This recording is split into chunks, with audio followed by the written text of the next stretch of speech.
예, 오늘 말씀은 요한일서 2장 1절과 2절 말씀입니다. 나의 어린 자녀들아, 내가 이런 것들을 너희에게 쓰는 것은 너희로 죄를 짓지 않게 하려는 것이라. 그러나 만일 누가 죄를 지으면 우리에게 아버지와 함께 있는 한 변호인이 있으니 곧 의인이신 예수 그리스도시라. 그는 우리의 죄들을 위한 화목제물이시니 우리뿐만 아니라 온 세상의 죄들을 위한 것이니라.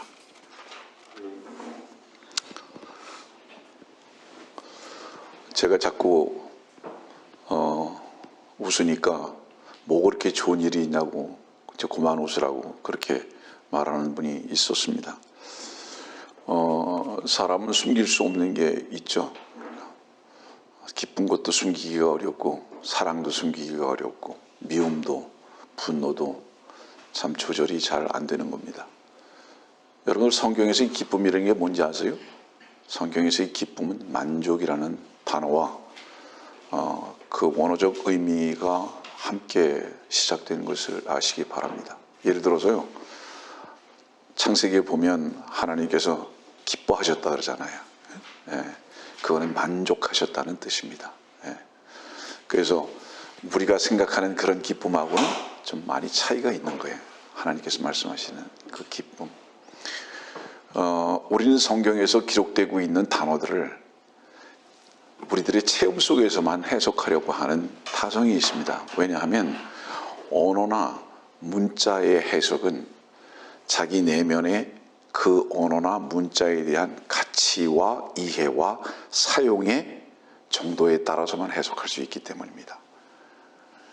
다시 말하면 성경의 말씀에 대해서 많이 오해하는 이유가 뭐냐면 말씀이신 주님께서 이 성경을 기록하시고 그 주께서 우리 안에 계셔서 그 말씀의 뜻을 알게 하시는 게 아니라 세상적 관점에서의 경험을 통해서 이 성경에 있는 단어들을 해석하려고 하기 때문에 오해가 생기기 시작하는 겁니다.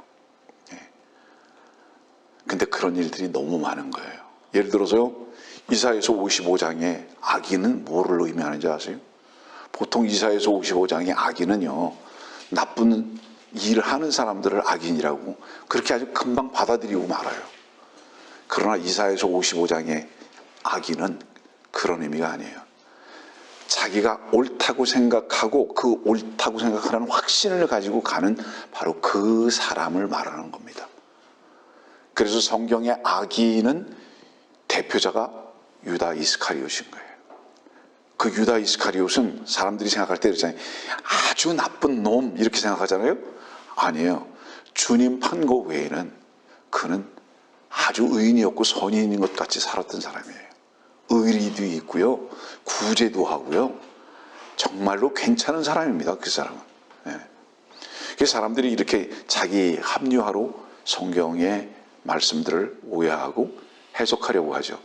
그게 한계예요. 왜냐하면 언어는 자기 삶에서의 경험과 자기 내면에서의 가치에서부터 해석될 수밖에 없는 한계가 있기 때문에 그렇습니다. 요한일서 2장에 있는 말씀을 여러분들에게 먼저 읽어드리고 그 다음에 이제 한번 또 베드로전서로 한번 가볼까요? 베드로전서의 말씀 보면 어떤 분이 질문한 것에 대해서 조금 쉽게 오늘은 이 부분을 마무리해야 할 필요가 있기 때문입니다. 베드로전서 1장 2절의 말씀 보면 곧 하나님 아버지의 미리 아심을 따라 성령의 거룩히 하심을 통하여 순정함과 예수 그리스도의 핏부림으로 택함받은 자들에게 편지하노니. 여기 지금 베드로전서 1장 2절에 아버지의 미리 아심 그리고 핏부림이 나오고 택하심이 나옵니다. 그 다음에 그 뒤로 넘어가면 19절과 20절의 말씀 보면요, 흠도 없고 점도 없는 어린 양 같은 그리스도의 보배로운 피로 된 것이기 때문이니라. 그는 실로 세상에 기초가 놓이기 이전에 미리 정해지셨으나 너희를 위하여 이 마지막 때에 나타나셨으니. 여러분들이 이 베드로전서 1장 2절의 말씀과 19절 20절의 말씀의 공통적인 내용은 뭔지 아세요? 주 예수 그리스도의 보배로운 피입니다. 이 보배로운 피고 또 하나는 미리 안다는 겁니다. 미리 이제 2절에는 미리 아심이고요. 아버지의 미리 아심. 20절 말씀은 미리 정해지신 것을 말씀합니다. 창세 전에, 세상의 기초가 놓이기 이전에 미리 정해졌다. 이거를 지난주에 설교를 말씀드렸듯이 개인의 구원이 예정된 것으로 해석하는 장로교의 그 해석에 사람들이 너무 깊이 뿌리를 박아놨기 때문에 이해가 안 되는 거예요. 그 설교의 내용이. 다시 간략하게 설명합니다. 미리 아심, 택하심은 그 개인에 대한 부분을 말하는 게 절대 아닙니다. 이 미리 아심은, 특히 이 미리 아심은 주님께서 피를 흘리실 것을 미리 아시고 그것을 미리 정해놓으셨다는 것을 말하는 거예요. 이해하겠어요? 세상의 기초가 놓이기 전에 주님은 계셨죠. 그리스도는 계셨어요. 그 그리스도께서 피를 흘리실 것을 미리 아셨고 정해놓으셨다는 것을 말하는 거지, 어떤 한 개인의 구원을 미리 아셨다는 것을 말하는 게 아닙니다. 이 부분에 대해서 조금 그냥 쉽게 여러분들에게 설명하는 거예요. 질문이 있었기 때문에 이거를 답변으로 먼저 여러분들에게 하는 겁니다. 계제에 지난주 말씀의 제목에 대해서 오해를 하신 분들이 계신 것에 대해서 미안하게 생각합니다. 제가 미국으로 들어간 것으로 생각한 분들이 계셨던 게 분명한 게, 보통 다른 때보다도 한 20% 정도 이상이 더 청종을 하셨어요, 설교를. 그건 그 설교의 제목을 사람들이 오해했구나, 그런 생각이 들었습니다. 다시 말합니다. 저는 아직 의정부 독립침례교회에서 설교하고 있습니다. 언제까지요? 그건 모르겠습니다. 왜 모르겠다고 말씀드리는지 아세요?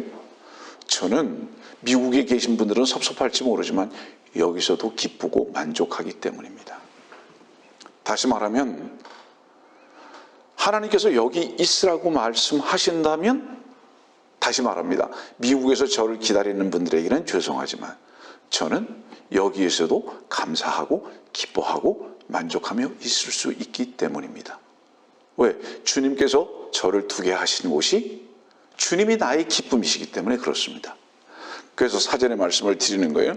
그래서 저는 언제이냐에 대해서 전혀 무관하다고 말씀을 드릴 수는 없지만 지금도 이렇게 건강하게 그리고 기쁨으로 감사함으로 말씀을 전하고 있다는 것을 여러분들에게 미리 말씀을 드리는 겁니다.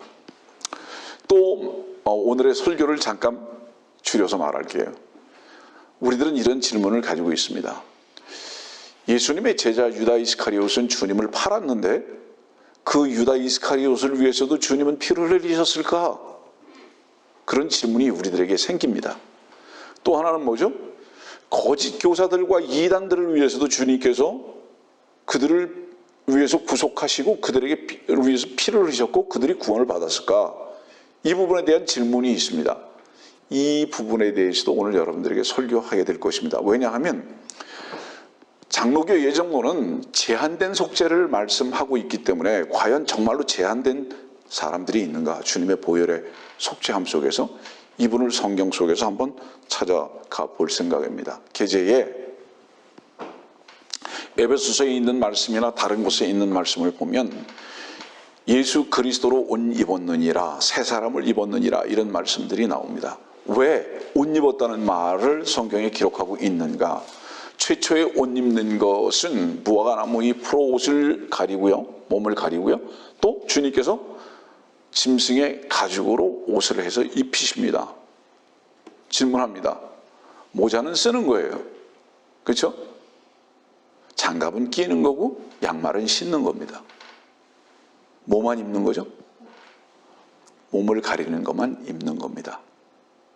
그래서 옷 입었느니라는 말씀을 성경에 기록하고 있다는 것은 무엇을 의미하느냐 하면 머리는 문제가 없어요. 주님은 우리의 머리시기 때문에. 그렇죠? 그래서 쓸 필요가 없어요. 그분은 우리의 권위이실 뿐입니다. 그래서 우리는, 남자들은 쓰면 안 되고요, 여자들은 머리를 길러야 하는 거죠. 권위에 따라서. 그러나 우리는 쓸 필요는 없지만은 입기는 해야 합니다. 이유가 뭐죠? 우리의 몸은 머리 대신 주님께 접목되어야 하기 때문에. 그래서 새 사람을 입었다는 그 말씀의 뜻은 뭐냐면 우리의 몸이 새롭게 되었다, 변화된 몸이 될 것이다라는 것에 대한 전제로 말씀하고 있다는 것을 잊어버리지 마십시오. 왜냐하면 죄의 문제는 몸의 문제이기 때문에 그렇습니다.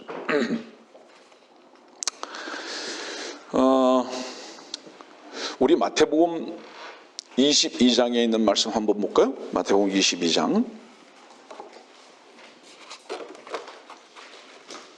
3절입니다. 마태복음 22장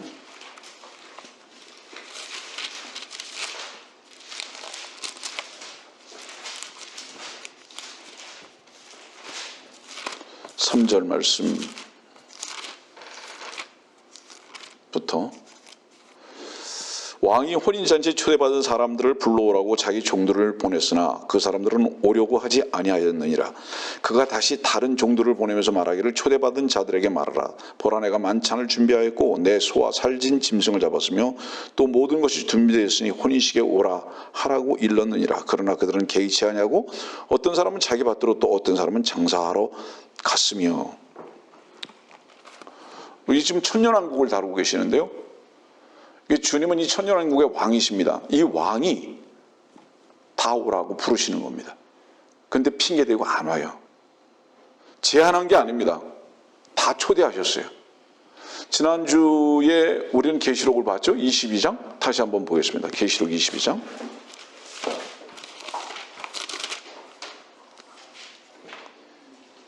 22장 17절입니다.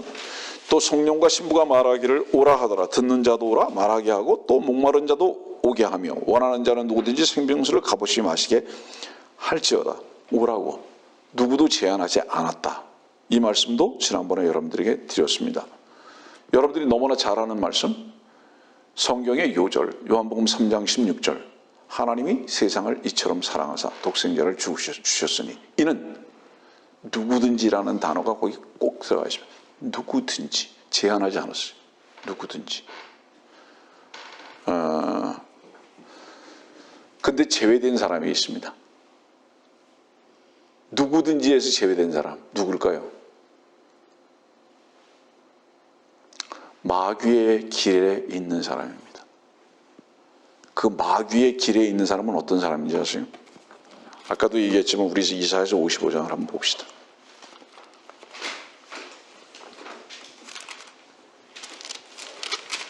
이사야서 55장을 보면 7절입니다. 악인은 자기의 길을 불의한 사람은 자기 생각들을 버리고 주께로 돌아오게 하라. 그리하면 주께서 그에게 자비를 베푸시리라. 우리의 하나님께로 돌아오게 하라. 그가 넘치게 용서하실 것임이라. 악인, 이 악인은 누가 악인이냐? 돌아오지 않은 사람입니다. 누구에게로? 하나님께로 돌아오지 않은 사람입니다. 주께로 돌아오지 않은 사람이에요. 이 주께로 돌아오지 않은 사람은 조금 더 이제 구체적으로 말합니다. 그러면 어느 길을 가는 사람이냐? 자기 생각의 길을 가는 사람입니다. 이 자기 생각은 어떤 생각의 길이냐 하면 나쁜 짓 하자 하는 그 길을 말하는 게 아니에요. 성경에서 말하는 나쁜 길은 뭔지 아세요? 성경에서 말하는 나쁜 길은요, 나쁜 짓은요, 뭔지 아세요? 선악의 모든 거예요. 사람들은 악한 길만 생각할 때 악한 길만 나쁜 짓이라고 생각하거든요. 아니에요. 선도 나쁜 짓이에요. 왜냐하면 선악을 알게 하는 나무의 실과로부터 나온 이 길이 나쁜 길이에요. 그게 나쁜 짓이에요. 그게 악한 길이에요. 그게 다시 말하면 이게 무슨 뜻이냐면 내가 선하게 살아야지, 그것도 나쁜 길이다 이 말이에요. 그것도 악한 길이다 이 말이에요. 내가 나쁘게 살아야지 하는 것만 악한 길이 아니고 내가 선하게 살아야지 하는 것도 악한 길이다 이 말이에요. 왜냐하면 이것은 다른 각각의 선이라는 나무가 있고 악이라는 나무가 있는 것이 아니라 한 나무를 말하고 있기 때문에 그 한 나무는 한 길인 거예요. 알겠습니까 여러분들? 그래서 그 한 길은 뭐냐면 선하려고 하는 길도 악한 길이고 악하려고 하는 길도 악한 길이다 이 말이에요. 근데 보통 사람들은 악인의 길 그렇게 되면 뭐라 그러냐면 선은 접어놓고 악하게 사는 것만 나쁜 생각이고 나쁜 길이다라고 생각해버리는 자기 기만에 빠져버린 거예요. 그래서 내가 생각할 때 선하다고 생각하는 그 길은 절대로 악한 길이 아니다라고 생각하는 겁니다. 근데 그것이 한 나무에서 나온 한 열매고 한 길인 거예요. 그것을 돌이키지 않는 것은, 다시 말하면 뭐죠? 사람들이 이렇게 생각하잖아요. 악한 길은 돌이키려고 그래요. 누구나 다. 저도 여러분들도 악한 생각, 악한 길이라고 생각하는 것은 가지 않으려고 그러고 돌이키려고 그래요. 그거는. 근데 선한 길이라고 생각하고 선한 행동이라고 생각하는 것은 돌이키는 것보다는 발전시키려고 그래요. 노력해요. 그거는. 근데 그것이 똑같이 악이다 이 말씀을 하시는 거예요. 지금 이사야서 55장은.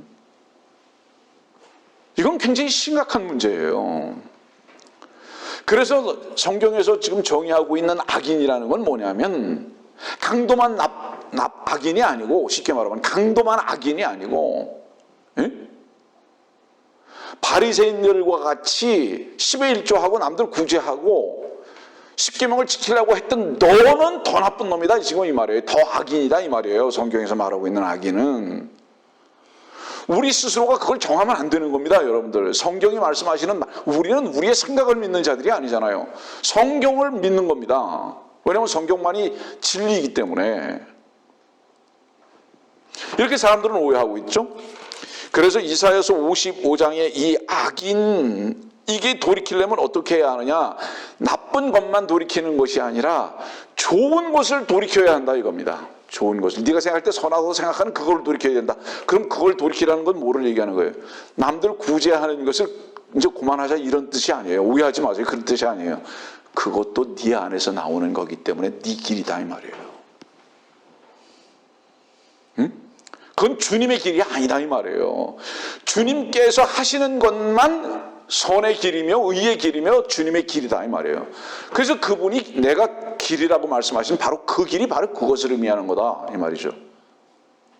이게 굉장히 어렵게 사실은 들린다면 이게 보통 문제가 아닙니다. 본질적인 문제인데. 누가 그러면 제외됐느냐? 선하고자 노력하는 그 사람만 제외된 겁니다. 왜 그 사람만 제외된 건지 아세요? 결과적으로 자기가 선하고자 해서 선한 이는 하나님 한 분뿐이신 그 주님을 거부하는 것입니다. 결과적으로 선하려고 하는 그 사람만 제외된 겁니다. 바리새인이죠.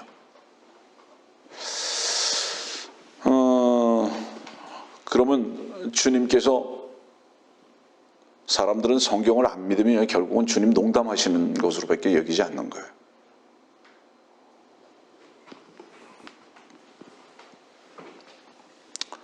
장로교 교인들을 폄하하기 위해서 이 설교하지 않는다는 것을 지난주에도 말씀드렸습니다.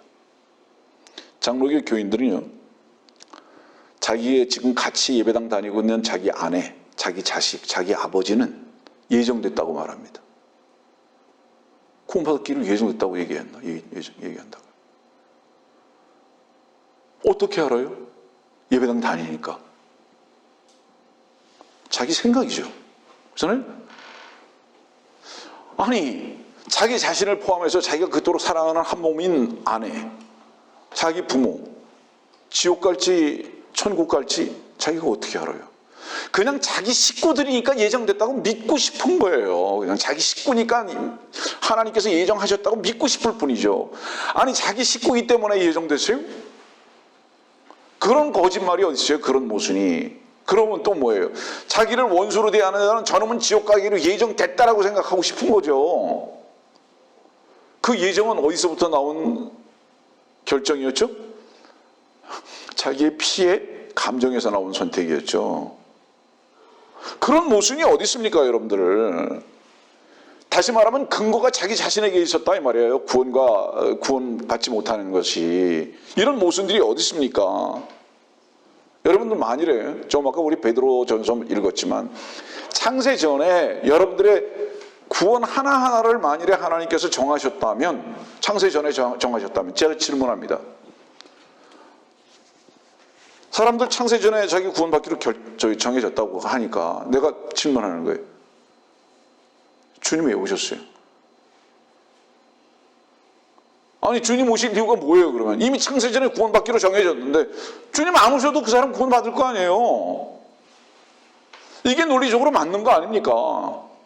주님이 2000년 전에 오셨다는 것은 무엇을 전제로 한 것이죠? 그 개인이 창세전에 구원이 정해지지 않은 거예요. 엄청난 모순이 장로교의 예정론 속에 있는 거예요.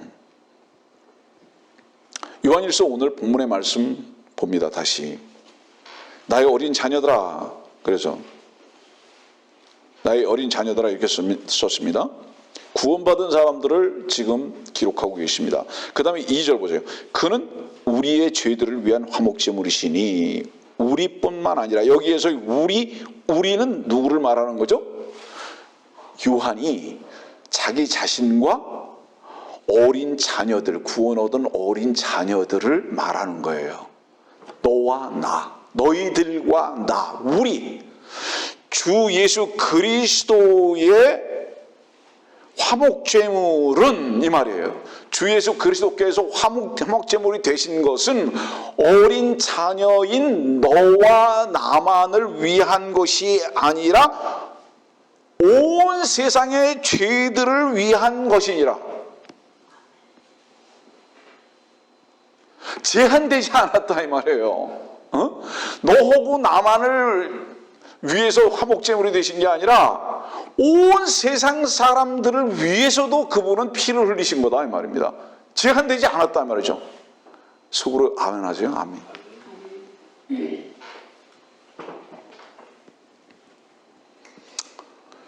그래서 요한복음 3장 16절에 하나님이 세상을 이처럼 사랑하사 했을 때 그 세상은 구원받은 사람들만을 말한 것이 아니라 온 세상을 말하는 거예요. 한 사람도 제한되지 아니한 온 세상 사람들을 위해서 피를 흘리셨다 이겁니다. 이거를 제한적인 속죄로 말하고 있는 것이 얼마나 거짓된 것이냐 이 말이에요. 베드로후서 2장 봅시다. 그 바로 뒷장이에요. 요한일서의 그 바로 뒷장. 베드로후서 2장 1절 2절입니다. 그러나 백성 가운데도 거짓 선지자들이 있었던 것처럼 너희 가운데도 거짓 교사들이 있으리라. 그들은 저주받을 이단들을 비밀리에 불려들어서 자기들을 사신 주마저 부인하며 급격한 파멸을 스스로 불러들이느니라. 또한 많은 사람들이 그들의 파멸의 길을 따르니 그들로 인하여 진리의 길이 비방을 받을 것이라. 지금 비방받고 있어요. 왜요? 이렇게 설교를 하거나 가르치면요, 장로교인들은 어거지를 쓰든지 아니면 잘못됐다고 말해요. 제가 지난주 설교의 제목을 저는 이렇게 돌아왔습니다 하는 그 내용이 뭐냐면, 아주 어릴 때부터 한국에서 대표적인 장로교회를 다니다가 그 예종론을 믿다가 진리로 돌아왔다는 뜻이에요. 네. 저는 이렇게 믿습니다. 주님을 사랑하고 진리를 안다면, 정말로 주님을 사랑하고 진리를 안다면 절대로 장로교회는 안 갈 겁니다. 정말입니다. 왜냐하면 우리는 어떤 교회를 사랑하거나 어떤 신학자를 사랑하거나 어떤 목사를 추정하는 자들이 아니라 오직 우리가 따라야 할 분은 큰 목자이신 주 예수 그리스도 한 분뿐이신 것을 우리 양심이 알기 때문에, 신앙의 양심이 알기 때문에. 그래서 그 큰 목사이신 목자이신 주께서 내가 곧 길이다라고 말씀하시면서 나를 따르라고 말씀하셨으면 그 따르라고 말씀하신 것에 대한 구체적인 이끌으심이 이 성경에 있단 말이에요. 이것이 그분의 말씀이거든요. 음성이고. 그러면 그분을 우리는 따르기를 원한다면, 그분을 사랑한다면, 그분으로부터 꼴을 먹는다면 이 말씀에 따라서 따라가는 것이지, 장로교가 무엇을 가리키느냐에 따라서 결코 그런 교회에 속하지 않는다는 것을 말씀드리는 거예요. 장로교라는 간판을 달았어도 예종론을 가르치지 않고 진리의 말씀에 따라서 구령하고 진리의 말씀으로 이끌어간다면 그 교회는 진리에 속한 교회죠. 그러나 그런 교회가 있느냐 이 말이에요. 지금 없는데도 장로교회를 고집한다는 것은 결코 주님을 사랑하는 것이 아니라 자기 생각을 붙든 것이고 자기 조직체를 사랑하는 것일 뿐이다 이 말이에요. 그것이 사실이다 말입니다. 이것이 심각한 거예요. 근데 우리나라에서 제일 많은 것이 장로교인이라는 것은 뭐를 의미합니까, 여러분들? 그만큼 진리를 따르고 주님을 사랑하는 자들이 없다는 것을 반증하는 겁니다. 그래서 지금 베드로후서 2장에는 그렇잖아요. 거짓 선지자들도 있고 거짓 교사들도 있다고. 저주받을 이단들을 비밀리에 불려들었다고. 근데 그들을 사셨대요, 주께서. 사신 주마저 부인하고. 그들 가운데에서 구원 얻은 자리 있는 거예요. 그들을 위해서 분명히 피 흘리신 게 확실한 거예요. 누구? 이단들을 위해서도, 거짓 교사들, 거짓 선지자들을 위해서도 피를 흘리신 게 분명하다 이 말이에요. 근데 안 받아들여요. 부인해요. 왜 그럴까요? 주님을 믿는다고 해서 한번 구원을 받았는지 모르지만, 미안하지만 여전히 밥벌이 하는 자들이 있는 거예요. 자기 조직체를 섬기고 있는 자들이 있는 거죠.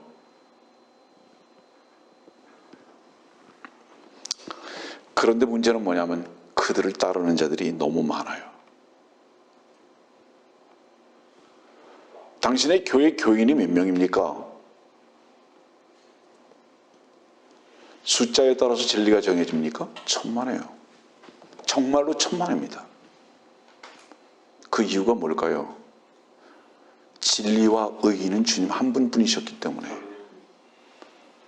그 주님 한 분 외에는 모두가 다 죄인이었으며 악했으며 다른 길을 간 자들이었기 때문에, 그렇기 때문에 몇만 명의 교인이냐 몇천 명의 교인이냐, 그것이 그 교회의 거룩성이라든가 진리 안에 있는 것을 평가받으려고 한다면 이것은 세상적인 관점에서의 평가일 뿐이다 이 말이에요. 아예 시작부터 6,000년 전부터 주님을 따르는 자들은 없었다 이 말입니다.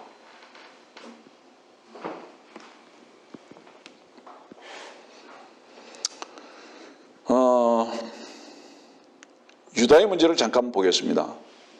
마태복음 26장 봅시다. 마태복음 26장. 유다 이스카리옷이에요. 마태복음 26장 50절. 예수께서 그에게 말씀하시기를, 친구여, 내가 무슨 일로 여기 왔느냐? 지금 누구에게 친구라고 말씀하시나요? 아미고. 누구에게 아미고 그러시는 거예요 지금? 지금 유다 이스카리오트인데. 친구는 비밀이 없죠. 예, 분명히 이 유다 이스카리오트에도 주님의 복음과 진리를 전했던 게 확실하시죠.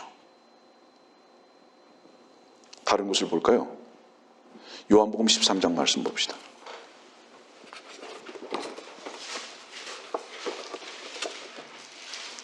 요한복음 13장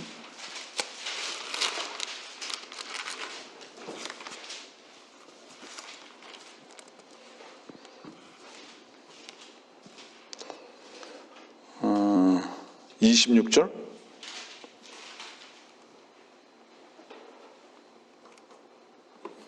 예수께서 대답하시기를, 내가 빵 한 조각을 적셔서 주는 자가 그니라고 하시고 빵 한 조각을 적셔서 시몬의 아들 유다 이스카리오트에게 주시니라. 30절 말씀 봅시다. 그가 그 빵 조각을 받고 나서 곧 나가니 밤이더라.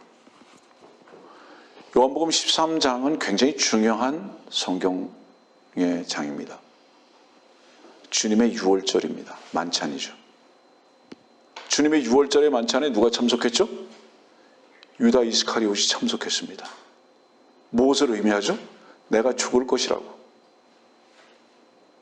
왜 그 자리에 초청하셨죠? 주님께서 너를 위해서도 내가 죽는 거라고. 너가 비록 마귀지만 내가 너를 위해서도 내가 죽는 거라고. 여기서 이 빵을 적셔 주셨다는 것은 뭐를 의미하죠? 그분의 몸이 찢기신 것을 주신 거죠. 유다에게, 이스카리오트에. 받았어요. 주님께서 그를 제안하신 거 아니에요.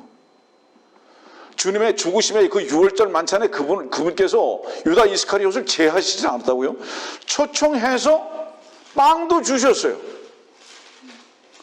근데 받고 나서 곧 나가니 밤이더라. 주님의 초청이 아닌 게 아니에요. 초청하셨는데 거부한 거예요. 이 6월절 일입니다. 요한복음 13장이. 요한복음 12장도 보세요. 요한복음 12장. 공통적인 게 하나 나옵니다. 요한복음 12장 3절입니다. 마리아가 매우 값진 감성 향유 한 리트라를 가지고 와서 예수의 발에 붓고 자기의 머리카락으로 그의 발을 닦으니 그 집이 향유 냄새로 가득 차더라. 그때 그의 제자 중 하나로 주를 배반할 자인 시몬의 아들 유다 이스카리옷이 말하기를 어찌하여 이 향유를 300데나리온에 팔아 가난한 사람들에게 주지 아니하였느냐고 하니, 무슨 얘기죠? 지금 마리아가요, 감성향유 한 리트리아를 가지고 가가지고 그 향유를 깨뜨려가지고 주님의 발을 붓습니다. 무엇 때문이죠? 예전에 제가 한 10여 년 전에 설교한 일이 있지만, 이 마리아는요, 이 감성향유를 담은 이 향유병이 유리로 붙인 거예요. 각각. 근데 이걸 깨뜨려 버렸어요. 이건 뭐를 의미하는지 아세요? 자기의 몸이 부서지는 걸 말하는 거예요. 마리아는요, 내 몸은 더러운 몸이라는 거예요. 이 몸은 깨어져야 할 몸이라는 거예요. 주님께서 그 몸이 찢기시듯이 내 몸도 찢겨져야 할 필요가 있는 몸이라는 것을 지금 고백하고 있는 거예요. 그래서 주님의 몸이 찢겨지시고 내 몸이 찢겨지는 동일한 그 사건 속에서 주님은 향기로운 그리스도의 향기가 나타나실 것이라는 것에 대한 고백이거든요. 지금 이것이 이 동일한 요한복음 12장과 13장의 동일한 사건은 무엇을 얘기하는지 아세요? 주님의 죽으심이에요. 주님의 죽으심이에요. 근데 유다 이스카리옷은 또 동일한 행동을 하는 거예요. 뭐죠? 죽으심에 동참하네요. 마리아는 주님의 죽으심에 동참할 뿐만이 아니라 그 주님을 위해서 모든 것을 쏟아붓죠. 혼신이죠. 다. 근데 유다 이스카리옷은 뭐라 그러죠? 주님의 죽으심에 관심이 있는 것이 아니라 세상에 관심이 있습니다. 구제하지. 이렇게 말해요. 근데 실상은 그 구제에 관심이 있는 게 아니라 돈에 관심이 있기 때문에 그랬다. 지금 이 말이거든요. 공통적인 것은 뭐냐? 12장과 13장의 공통적인 거. 주님의 죽으심에 동참할 필요도 없고 하지도 않는다. 주님은 초청하신 거예요. 어디에도? 감성향유가 깨어지는 그 자리에서도 주님은 유다 이스카리옷을 초청하셨고, 6월절 빵이 떼어지는 그 자리에도 유다 이스카리옷을 초청하신 겁니다. 동일한 이 6월절의 이 일 앞에 유다 이스카리옷은 뭐죠? 나는 당신이 죽을 필요가 없어 라고 생각하는 거예요. 왜죠? 나는 당신이 죽고 다시 의롭게 되는 것에 대해서 관심이 없을 뿐만 아니라 나는 그거하고는 무관한 사람이야. 왜? 나는 빛의 천사니까. 나는 선하게 살 수 있는 사람이니까. 당신이 왜 죽어야 돼? 나는 나의 최선으로 살 수 있는 사람이야. 나는 내 자신이 의롭게 될 수 있는 사람이야 라고 생각을 했기 때문에 주님의 6월절에 동참하지 않는 겁니다. 죽으심에 동참하지 않는 거예요. 자, 결론. 주께서 유다 이스카리옷을 초청 안 하신 게 아니에요. 12장과 13장에 요한복음 12장과 13장 동일하게 다 주님께서는 초청하셨어요. 그런데 주님의 죽으심에 동참해야 할 이유가 없는 겁니다. 유다 이스카리옷은. 주님의 죽으심은 무엇 때문이죠? 죄를 위해서 구속하셔야 하기 때문이죠. 근데 죄 내가 해결할 거야. 그죠? 내가 해결하면 되는 거지. 이것이 뭐죠? 이것이 이사야서 55장에 말씀하고 있는 악인인 거예요. 그러니까 요한일서에 이 유다 이스카리옷을 악한 자로부터 왔다고 그러잖아요. 이 유다 이스카리옷이 악한 자인 이유는 무엇이냐 하면 자기 스스로 선하게 살면 됐지, 나는 당신이 나의 선이 되는 것이 필요치 않은 사람이야. 바로 이 사람인 거예요. 그래서 이 사람은 어떤 사람이냐? 바리새인이고, 이 사람은 서기관이고, 이 사람은 레위인이고, 이 사람은 큰아들인 거예요. 자기 최선으로 살면 되는 거예요. 지금 이 시대에 자기의 의를 자랑하는 자들입니다. 여러분들, 자기의 의를 자랑하는 자들의 반증은 무엇으로 증명이 되는지 아십니까? 다른 사람들을 평가하는 겁니다. 정확합니다, 여러분들. 말씀을 듣는 여러분이 다른 사람을 평가하고 있다면 그 사람은 반드시 바리새인의 위치에 있는 겁니다. 어떤 이유에든지 간에. 주님 앞에서 자기의 모습이 드러나고 주님의 의와 선과 주님의 은혜를 입은 자들은 어디서 주님의 은혜를 입었느냐 하면 밑바닥에서 입은 거예요. 완전 밑바닥에서. 그렇기 때문에 그 밑바닥 밑에는 지옥밖에 없습니다, 여러분들. 누구도 평가할 수 없는 위치에서 구원받았다, 이것을 말하는 거예요. 지금 현재도 무엇인가 억울하거나 다른 사람들을 판단하는 그 사람은 어떤 이유에서든지 간에 바리새인의 위치에 있는 게 분명한 겁니다. 은혜 몰라요. 그 사람은 은혜를 모를 뿐만 아니라 뭐죠? 그 사람은 교만의 위치에 있는 게 확실한 거예요. 돌아보십시오, 여러분들. 유다 이스카리옷을 말했어요.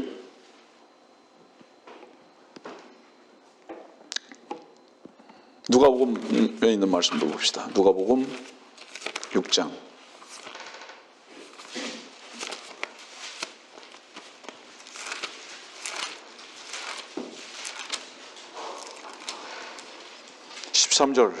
날이 밝자 제자들을 부르시어 그들 중에서 12를 택하시고 그들을 또한 사도라고 부르시더라. 16절 야고보의 형제 유다와 유다 이스카리옷이니. 주님께서 선택했어요. 12제자죠. 12제자로. 주님은 제자로까지도 선택하신 분이에요. 이 말씀 왜 안 하죠? 왜 하죠 지금? 유다 이스카리옷, 주님의 구속에서 아예 처음서부터 제외된 사람 아니다. 그거 거부했다 이 말이에요. 그렇기 때문에 제한된 속죄라는 것은 허구다 이 말입니다. 유다 이스카리옷조차도 주님께서는 초청했다 이 말이에요. 6월절에 만찬에 초청하셨고, 예? 제자로도 부르셨고, 친구라고도 호칭하셨을 만큼의 그 유다 이스카리옷이 주님을 거부했다 이 말이에요. 어떻게 주님의 속죄가 제한된 속죄라고 얘기할 수 있느냐 이 말이에요. 자, 말씀을 듣는 장로 교인들이나 예종론 자들에게 내가 이렇게 질문합니다. 모든 사람이 죄인인 것을 당신은 믿습니까? 뭐라고 얘기할까요? 사람들은 예, 그렇게 말하죠. 분명히 다 죄인이라고 그럴 거예요. 죄로 인해서 죽고 심판받을 것을 믿습니까? 성경에 대한 질문을 하는 거죠. 그러면 뭐라고 그러겠습니까? 맞습니다. 그렇습니다. 또 그렇게 답변하겠죠. 그래서 모든 사람들이 다 정죄받을 것을 믿습니까? 다 믿습니다. 그렇게 얘기하죠. 그런데 다시 한번 이렇게 반문해 보세요. 모두가 죄인이고 모두가 정죄받고 모두가 다 죽어요. 죄값으로. 그런데 왜 어떤 사람은 구원에서 제외되어야 되죠? 구원에서 제외된 사람이 그럼 있을까요? 이렇게 질문해 보세요.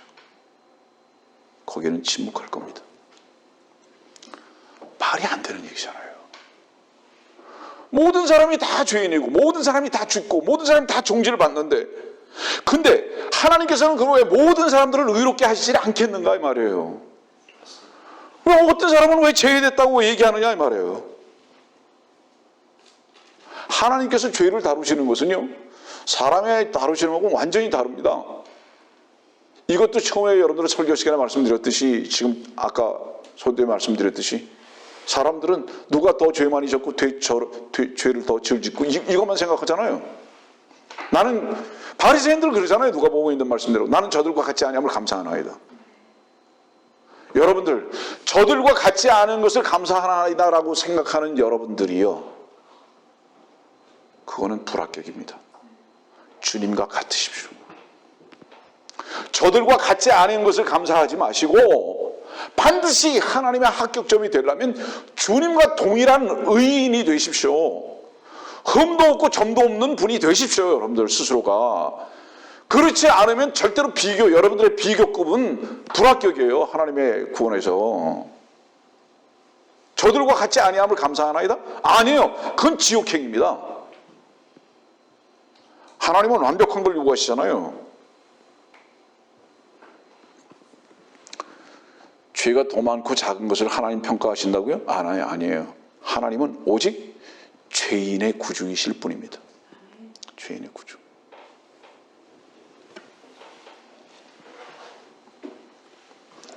그러면 이제 제한된 속죄에 대해서 결론을 내려갑니다. 제한된 속죄, 지옥 가는 거 하나님 책임이라는 뜻이에요. 제한해 놓으셨잖아요.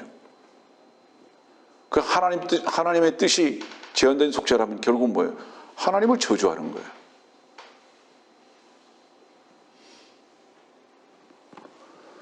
지옥불은 사실은 어떤 특정한 사람을 위해서 준비해 놓지 않았습니다.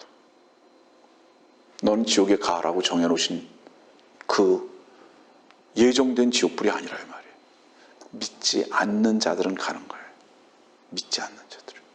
누구 특정한 사람 절대 정하지 않았습니다. 주님을 거부한 거죠. 디모데전서 4장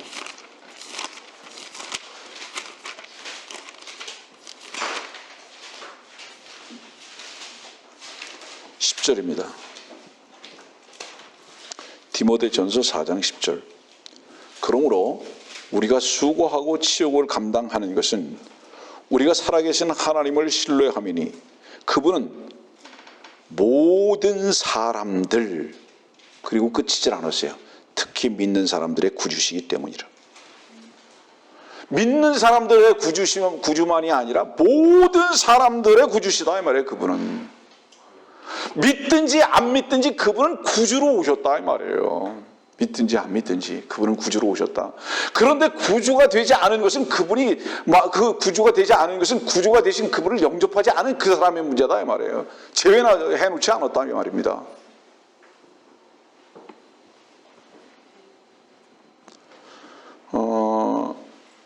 이 말씀은 여러분들이 주님을 개인의 구주로 영접하기 전에도, 믿기 전에도 그분은 여러분들의 구원자였다는 겁니다. 다만 그때는 뭐죠? 믿기 전에는 안 받아들인 거예요. 그 구원자를. 네. 다시 말하면 만찬은 여러분들이 와서 먹든지 안 먹든지 준비는 돼 있었다 이겁니다. 완벽하게. 네. 안 온 것뿐이다 이 말이에요. 이게 아까 마태복음 22장의 말씀이에요. 왕의 잔치에 초청받았잖아요. 그러면 만일에 봅시다. 지금 70억 인구 중에서 그 이상이지만 얼마나 많은 사람들이 구원을 받았을까? 예를 든다면 70억 인구 중에서 만일에 700만이 구원을 받았다고 합시다. 만일에. 그러면 몇 분의 1이죠? 10분의 1, 100분의 1, 1000분의 1. 안 되죠. 나는 1000분의 1 안 될 거라고 생각하는데 만일에 1000분의 1이 구원받았다고 합시다.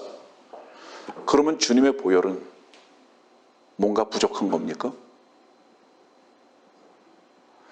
주님의 보혈은 700만이 아니라 7명이 구원받았어도 그 보혈은 완벽한 겁니다.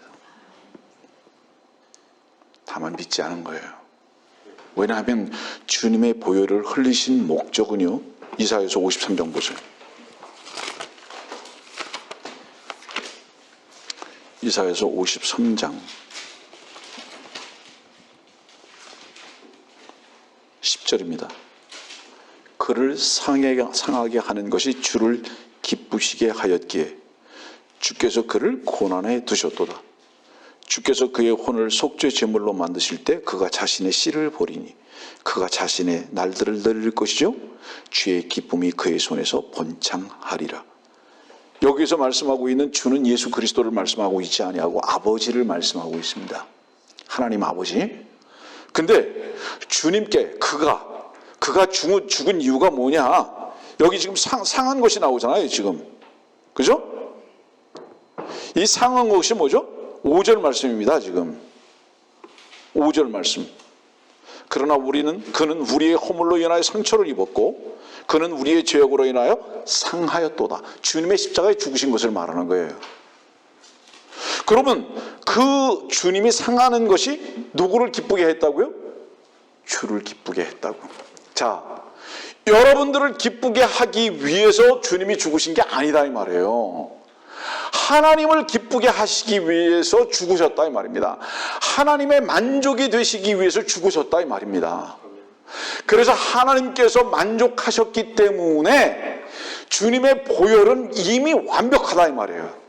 그 주님의 보혈은 이미 완벽하다 이 말이에요.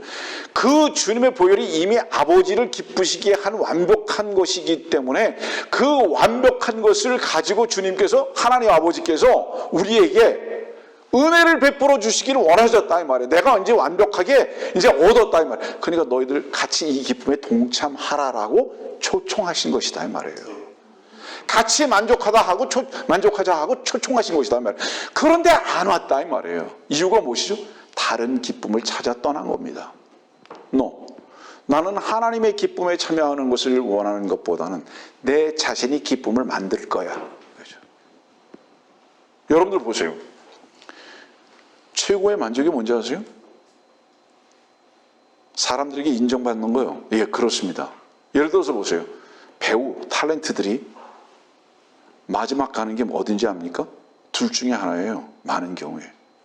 시름시름 앓다가 목숨을 끊는 사람들이 많고요. 그 정신병을 말하는 거예요. 또 하는 사람은 어떤지 아세요? 그 좌절감을 마지막에 해결하기 위해서 이 나라 저 나라로 다니면서 구제하러 다닙니다.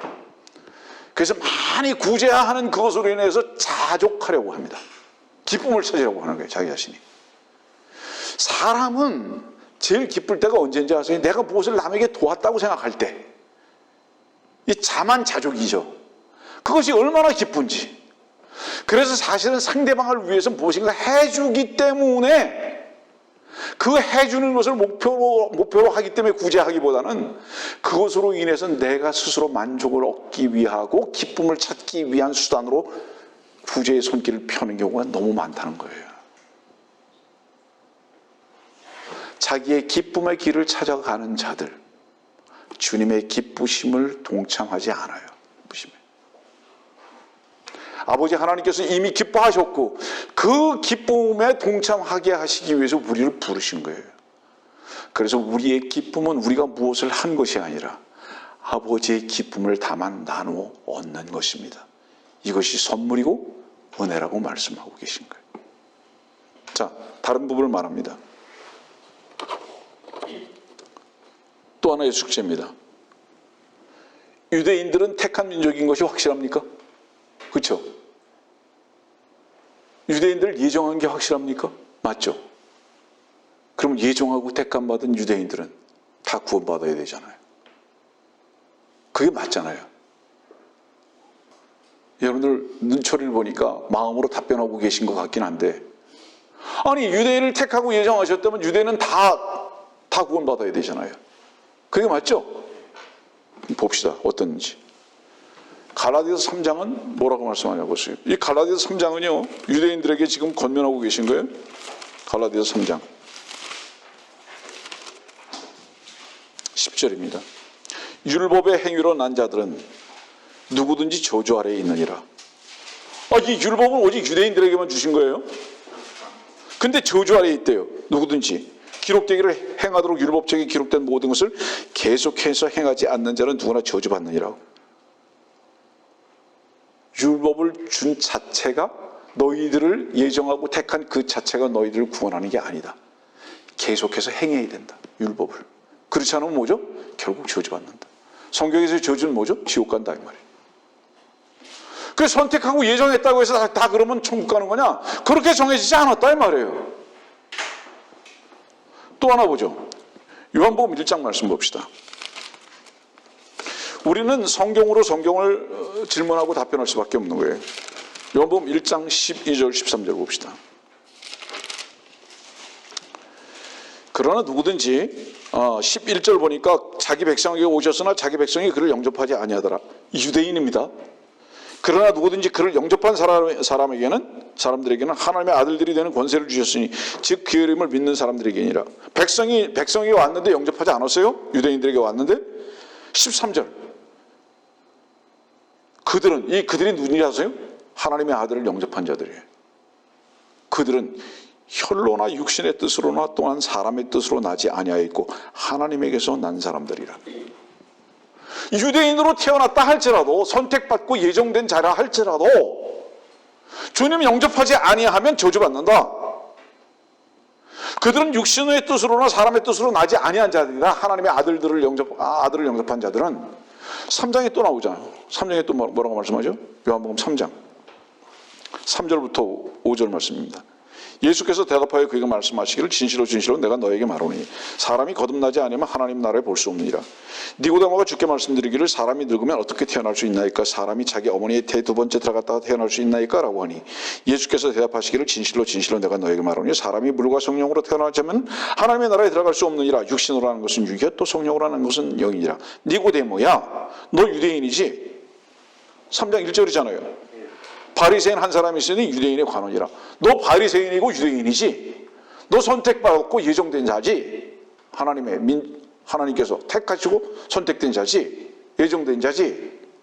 너 근데 그거 가지고 안 돼. 육신으로 난 것은 육이야. 너 유대인이야? 유대인은 유대인인 거야. 거듭나야 돼.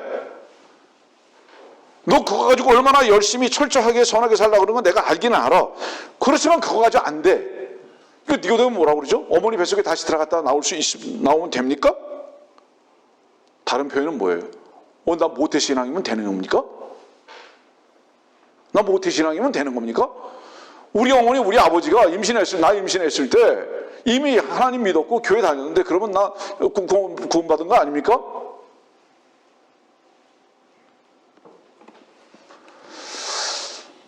한국에만 거의 있는 신앙이 모태신앙이에요. 미국 교회에는 모태신앙이라는 말이 찾아보기 어렵습니다. 이유가 뭔지 아세요? 미국 교회의 교리는 대체적으로 성경적 교리이기 때문에 그렇습니다.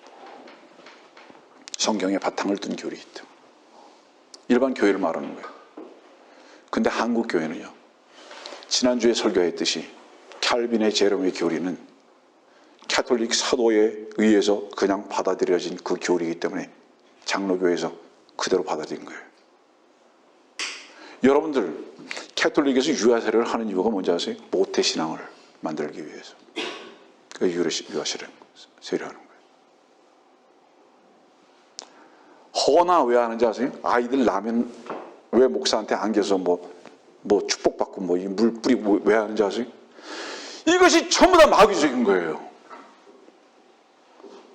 이 마귀적인 짓거리를 성경을 모르고 주님을 모르기 때문에 그냥 그 교단의 전통에 따라서 그대로 행하고 있고, 이것이 거짓 교사들이고 이게 거짓 선지자들이고 이것이 이단들이다 이 말이에요. 이것이 이거 흥분하면 안 되는데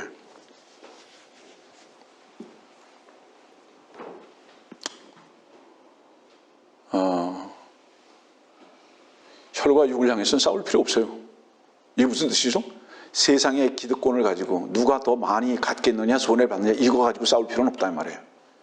자존심 싸움도 할 필요 없어요. 한 가지 싸움만 하면 됩니다. 뭔지 아세요? 진리와 비진리의 싸움만 하면 돼요. 근데 문제는 이 진리와 비진리의 싸움을 이제는 하는 사람들조차도 없어요. 잘 찾아보기가 어려워요. 이제는. 이유가 뭔지 아세요? 서로가 피곤해. 그래서 서로가 이게 딱 마주치잖아요. 쓱 피해요.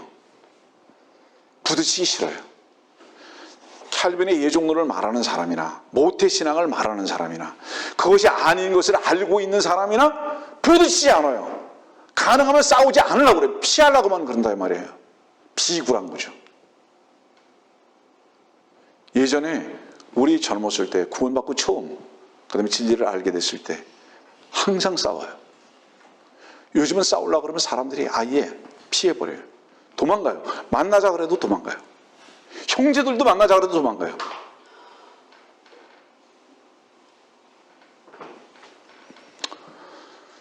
그만큼 뭐를 의미하죠? 그냥 자기의 기득권만 좋아하는 거예요. 그것만 딱 지키기로 하는 거예요. 나는 구원받았으니까 됐고 나는 진리를 알았으니까 됐고 너한테 굳이 이거 해가지고 싸우고 싶지 않다. 너하고의 관계는 끊고 싶지 않다. 상대방도 마찬가지예요. 왜 우리가 굳이 이런 거 가지고 싸워야 되나? 밤새도록 한번 싸워보시고 또 밤새도록 한번 싸워보세요. 그래도 안 됩니까? 그때 주님께 한번 맡겨보세요. 그리고 그 자신에게 그 책임을 전가해보세요. 싸우지도 않고 가르쳐주지도 않았으면서 난 이제 싸우지 않겠다. 너한테 맡기겠다. 그런 비굴한 자들이 그리스도의 군사라고 얘기할 수 있습니까? 여러분들?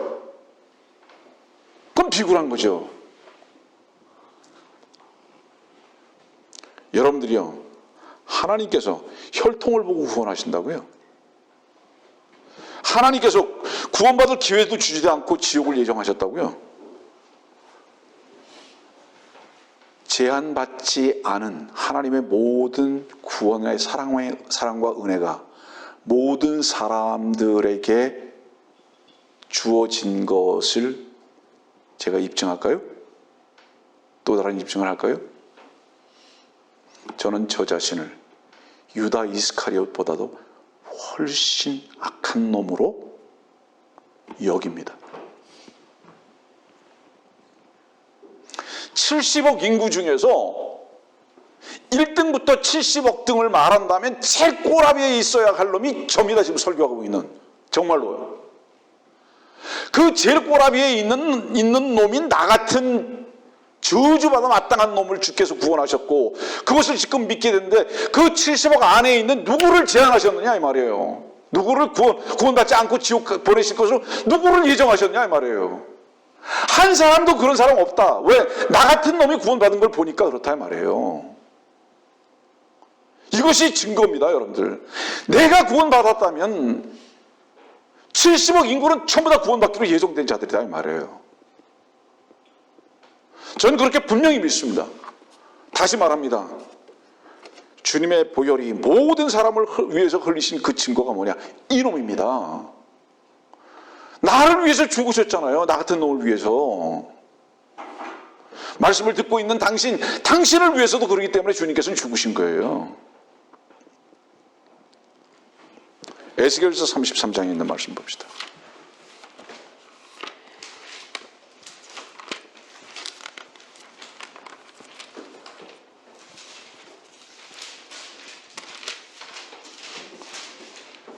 에스겔서 33장 11절. 그들에게 말하기를 주 하나님이 말하노라. 내가 살아있는 한, 주 하나님은 영원하신 분입니다. 그 주 하나님이 내가 살아있는 한 내가 악인의 죽음을 기뻐하지 아니하고 악인이 그의 길에서 돌이켜서 사는 것을 기뻐하노니 너희는 돌이키라. 너희는 너희 악한 길에서 돌이키라. 오 이스라엘 집아 너희가 어찌하여 죽으려고 하느냐 하라. 이게 뭐예요? 그들 율법 지금 나름대로 철저히 지키고 있는 자들이에요. 근데 그들을 향해서 악인이래요. 돌이키래요. 악한 길에서 돌이키래요. 주님은 뭐라고 말씀하시는지 아세요? 내가 살아있는 한 내가 악인의 죽음을 기뻐하지 아니한다. 내가 기뻐하는 것은 돌이켜서 사는 것을 기뻐한다. 아니 주님께서 왜 구원받지 않을 자를 왜 정해놓으셨다고 말하냐 이 말이에요. 지옥 갈 자를 왜 정해놨다고 말씀하시냐 이 말이에요. 얘기하고 있느냐 이 말이에요.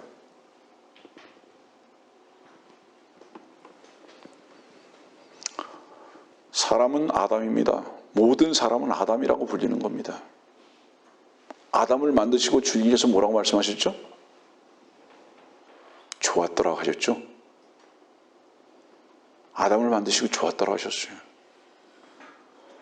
모든 아담들이요, 모든 사람들이요, 하나님은 당신을 좋았더라 하는 평가를 하기를 원하십니다. 당신에게 제외된 자 없어요. 하나님께서는 당신을 보고도 좋았더라 하는 평가를 내리시기를 원하시는 겁니다. 그러면 그 좋았더라 하시는 그 평가에 들어가기를 원한다면 좋으신 하나님 가색에 나가면 됩니다. 그러면 당신도 좋았더라는 평가를 받을 겁니다. 당신이 사람이라면. 당신이 어떤 사람이든지 간에, 당신이 어떤 죄인이든지 간에 제한되지 않았다. 그런데 제한된 속죄를 믿는다고요? 우리는 사람의 만들어 놓은 어떤 주의를 믿지 않습니다. 사람이 만든 사람의 결정을 성경이 확증시켜 주지 않으세요. 절대로. 사람의 주의를 성경이 확증시켜 주지 않으신다고요. 성경만이 성경을 스스로 확증하십니다. 성경으로 나가라. 그래서 여러분들은 여러분들이 알고 있는 주의를 믿지 말고 그 주의를 칼빈의 예정론, 그 주의를 칼빈이심을 성경에 가지고 나가서 확증을 한번 해보세요. 그러면 성경이 여러분들에게 참된 믿음의 진리의 확증을 해 주실 겁니다. 자, 그 다음에 저항할 수 없는 은혜. 이 시간이 많이 갔네요. 이 말씀이 무슨 뜻이냐면 저항할 수 없는 은혜 네 번째인데요. 하나님께서 창세전에 구원을 정하셨다면, 당신을 구원하게 하시는 것으로 정하셨다면 당신은 반드시 저항하지 못하고 구원받을 거라고. 하나님께서 정하셨다면 당신은 저항하지 않을 거다 이 말이에요. 우리 사도행전 7장 말씀 봅시다. 시간이 많이 가서 빨리빨리 진행해야 될 건데요. 사도행전 7장 51절. 지금 스데반이 지금 유대인들을 위해서 지금 향해서 지금 설교하고 있는 거예요. 사도행전 7장 51절. 너희 목이 곧고 마음과 귀에 할례를 받지 못한 사람들아, 너희 조상이 한 것과 같이 너희도 늘 성령을 거역하는도다. 지금 회개하고 침례받고 주님을 영접하라고 하는데 그 조상들도 너희들도 지금 어떻다는 거예요? 저항할 수 없는 은혜? 저항하고 있다 이 말이에요. 지금 하나님의 초청을 지금 저항하고 있다 이 말이에요. 근데 왜 저항할 수 없는 은혜라는 것을 만들어 놨느냐 이 말이에요. 그런 엉터리를. 지금 유대인들을 향해서 누가 설교하고 있죠? 유대인이 스데반이 설교하고 있잖아요. 너희들은 뭐라고요? 하나님의 은혜, 하나님의 사랑 저항하고 있다고. 그들이 하나님의 은혜와 사랑을 저항한 그 끝자락이 뭐예요? 마태복음 봅시다. 27장. 그 끝자락이 뭔가 한번 봅시다.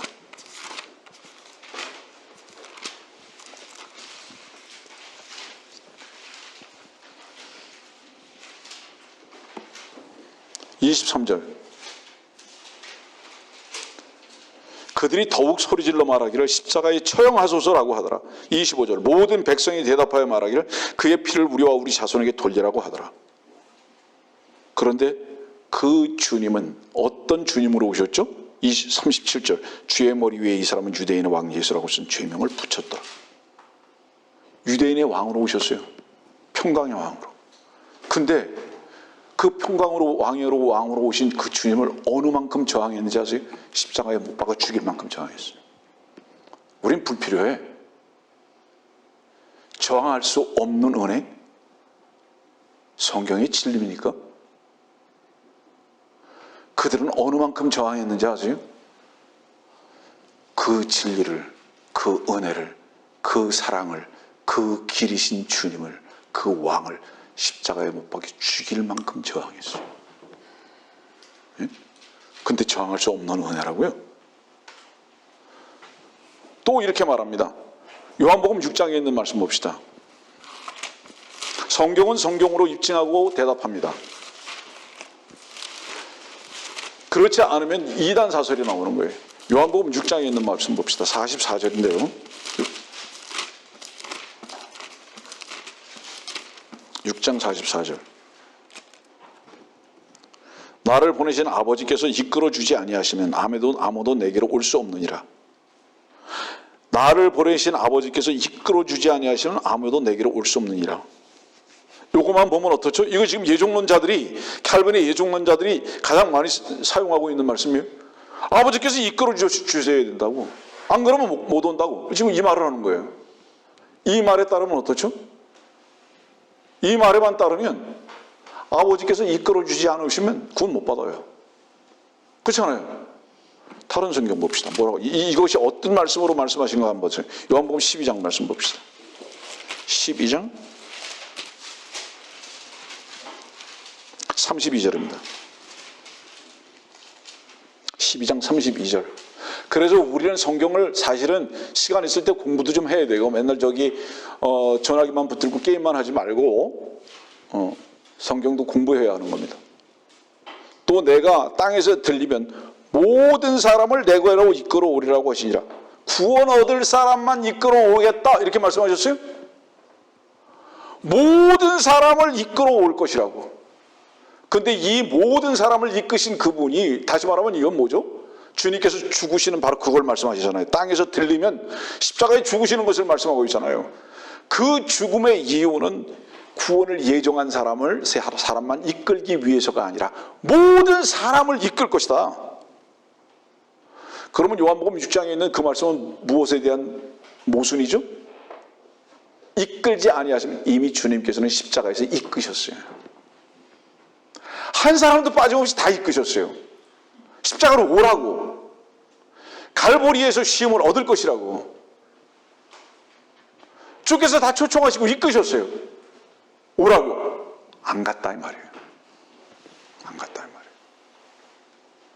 그래서 이제 곧 결론을 내리겠지만 캘빈의 예정론은 성경을 무시한 어떤 사람의 자기 주장일 뿐인 거예요. 근데 문제는 뭐죠?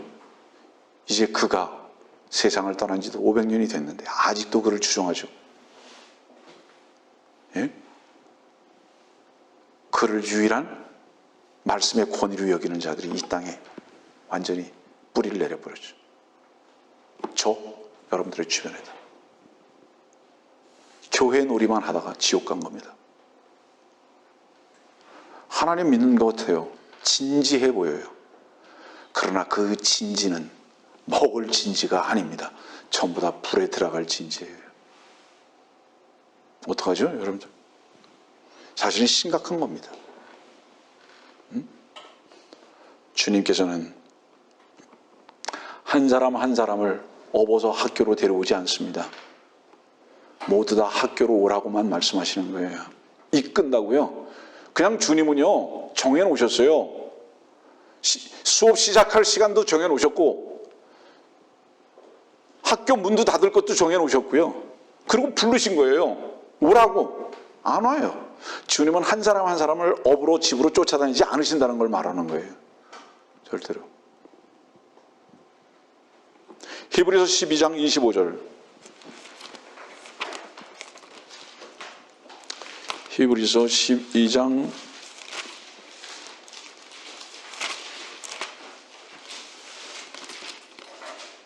25절입니다.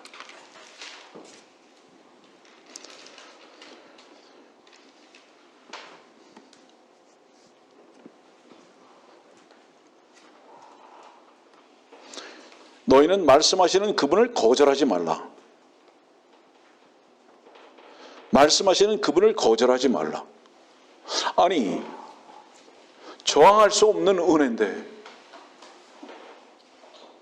왜 거절하지 말라고 말씀하시죠? 예를 들어서 보세요.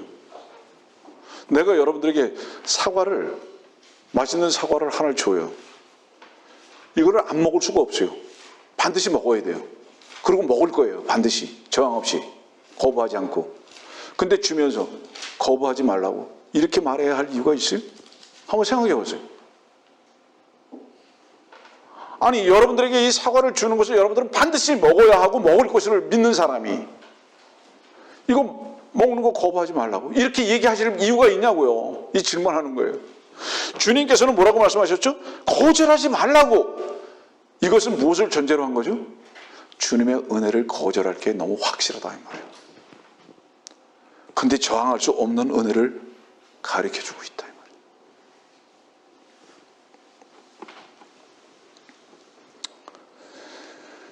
말이에요. 로마서 10장에 있는 말씀 보겠습니다. 로마서 10장에 있는 말씀 보고 저항할 수 없는 은혜는 마치겠어요. 로마서 10장 21절.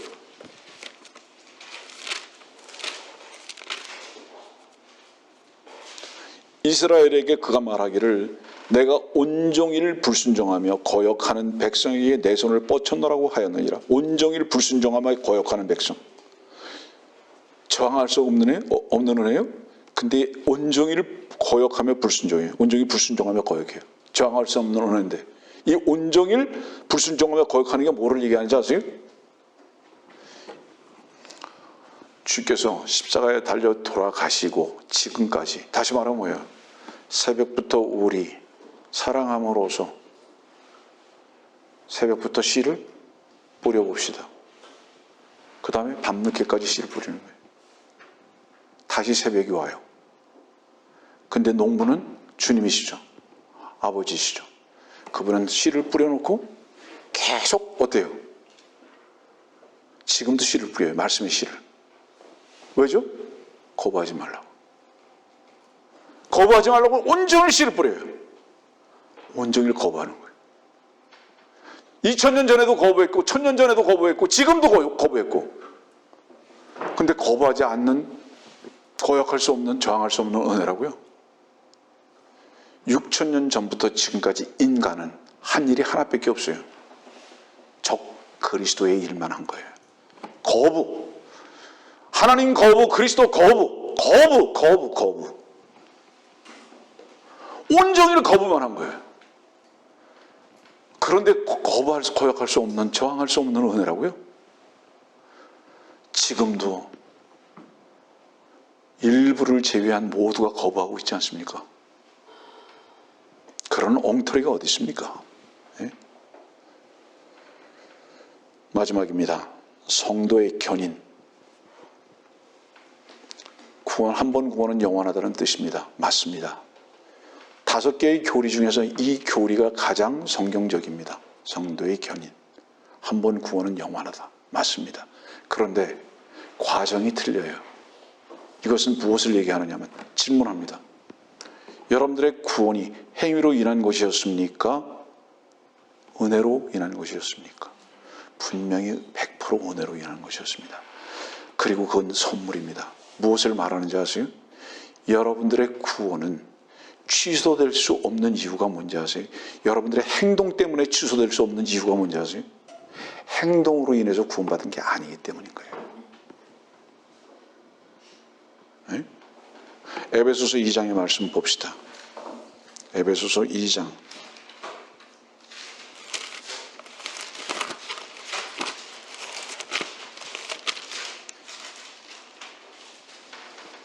8절 9절입니다. 너희가 믿음으로 말미암아 은혜로 구원을 받았으니 이것은 너희에게서 난 것이 아니요 하나님의 선물이야. 행위에서 난 것이 아니니 아무도 자랑하지 못하게 하려 하심이라. 여러분의 구원은 행위가 아니라 믿음으로 구원받았다. 우리에게서 난 것이 아니라 하나님께서 선물을 주신 것이다. 우리의 행위에서 난 것이 아니기 때문에 자랑하지 않는다. 주님의 온전하신 행위의 결과 은혜와 선물을 받은 것이다. 믿음으로 받아들인 것이다.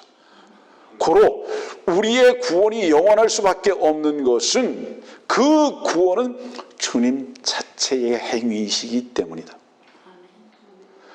그 주님의 행위는 참되신 주님이시고 영원하신 주님이시기 때문에 그 구원은 결코 변질되거나 취소될 수 없다. 이것이 영원한 구원의 근거입니다. 그래서 구원의 주를 믿는 것은 그분이 우리의 보장이 되셨다는 것이고, 또한 그 구원을 완성하실 것도 그분이시라는 것을 우리는 믿는 겁니다. 마지막으로 우리의 행위는 상급의 부분만 성경에서는 요구하고 계십니다. 상급의 부분. 그러나 이 상급의 부분도 반드시 여러분들에게 짧지만 여러분들에게 정의를 시켜야 할 필요가 있습니다. 왜냐하면 무조건 어떤 일만 하면 상급받는다고 생각하는 무조건적인 잘못된 믿음 때문입니다. 우리 고린도전서 3장 말씀 보세요. 이 말씀만 보고 마칠게요. 고린도전서 3장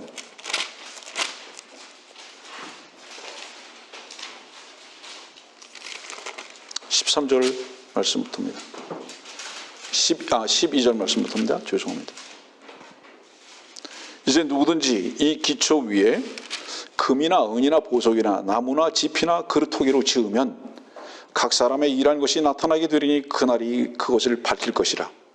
이는 그것이 불로서 드러나고 또 그 불은 각 사람의 일한 것이 어떤 종류인지를 시험할 것이기 때문이라. 만일 어떤 사람의 일한 것이 세운 그대로 있으면 그는 상을 받을 것이요 만일 어떤 사람의 일한 것이 불타버리면 그는 손해를 당하리라. 그러나 그 자신은 구원을 받게 되지만 불에 의해서인 것처럼 그렇게 되리라. 자, 쉽게 설명을 드릴게요. 주님 홀로 금과 은과 보석이십니다.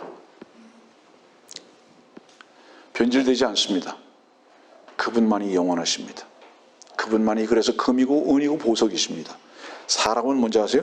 나무나 짚이나 그루터기입니다. 그래서 각 사람의 일한 것이 나타나게 될 것이고 그날에 그날이 밝힐 것인데요. 근데 만일 어떤 사람이 일한 것이 세운 그대로 있으면 상을 받을 것이요. 전제입니다. 무조건 일을 했다고 해서 상을 받는 게 아니라 태워지지 않고 있다면 상 받는다 이 말입니다. 아시겠어요? 태워지면 상 못 받는다 이 말이에요. 태워지지 않으면 상 받는다 이 말입니다. 이 태워지지 않는 것은 뭘까요? 나무나 짚이나 그루터기는 태워진다. 잠시 구체적으로 설명할게요. 너희들이 하는 것은 태워진다. 너희들이 헌금하고 너희들이 봉사하고 너희들이 사랑을 표현하고 하는 것은 다 태워지는 것이다. 예배당을 건축하든지 온갖 열심으로 가서 너희들이 무엇을 했든지 간에 구령을 했든지 무엇을 했든지 네 자신이 기억하는 너의 힘을 쓴 것이면 다 태워진다. 그거는. 그러나 그 행위가 금과 은과 보석이신 네 안에 계신 생명이시라면 그것은 그 생명의 주님이 하신 것이기 때문에 타지 아니하고 상 받을 것이다. 이 말씀은 무엇을 많이 하고 적게 하면 상 받고 안 받는 것을 말하는 것이 아니고요. 누가 그 일을 했느냐를 기록하고 계시다는 거 잊지 마십시오. 봉사 많이 하기를 원하기보다 헌금 많이 하기를 원하기보다 구제 많이 하기를 원하기보다 내 안에 계신 주님께서 일하시는 자들이 되어야 합니다. 만일에 여러분들이 무엇인가 한 것으로 인해서 생색이 나거나 기억이 되거나 그것으로 인해서 반드시 무엇인가 보상을 얻기를 원하는 것이 남아 있다면 그리고 그것이 나와 주변 사람들에게 그것이 나타나지기를 원해서 강조가 되어진다면 당신이 한 것이기 때문에 태워진다. 그건 상급 아니다. 오늘의 이 말씀을 여러분들에게 결론을 내리면서 칼빈의 예정론의 5개의 부분을 이제는 마쳤습니다.